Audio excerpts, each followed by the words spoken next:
কলাপাড়ায় fossil gas সম্প্রসারণের বিরুদ্ধে কলাপাড়ায় নৌবহর কর্মসূচি পালন করা হয়েছে।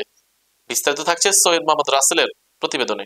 দক্ষিণে গ্যাস দেবেন না, গ্যাস সম্প্রসারণের বিরুদ্ধে বিশ্বব্যাপী কর্মদিবস 2025 উপলক্ষে বুধবার কলাপাড়ার আন্ধার মানিক নদীতে নৌবহর কর্মসূচি পালন করা হয়েছে। পরিবেশবাদী সংগঠন ধরিত্রী রক্ষায় আমরা, ধরা ওয়াটার কিপার্স বাংলাদেশ ও স্বেচ্ছাসেবী সংগঠন আমরা কলাপাড়াবাসীর যৌথ উদ্যোগে কর্মসূচিতে নৌকা র্যালির মাধ্যমে স্লোগান প্রদর্শন, ব্যানার ও প্লেকার্ড সহ গ্যাস সম্প্রসারণের বিরুদ্ধে প্রতিবাদ কর্মসূচি পালন করা হয়।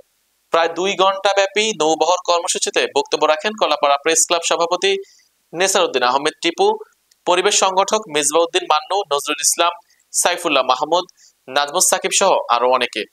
বক্তারা গ্যাস সম্প্রসারণ নিরসনে উপকূলীয় এলাকায় গ্যাস ভিত্তিক বিদ্যুৎ কেন্দ্র ও এলএনজি টার্মিনাল নির্মাণ প্রক্রিয়া বন্ধের দাবি জানান।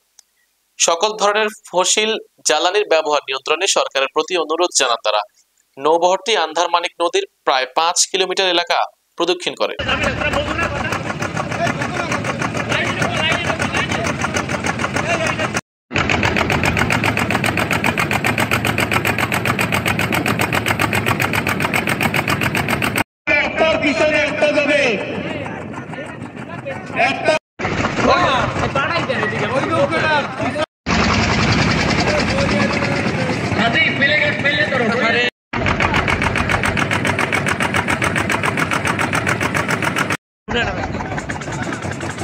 আপনারা একটার পিছনে একটা দেবেন, একটার পিছনে একটা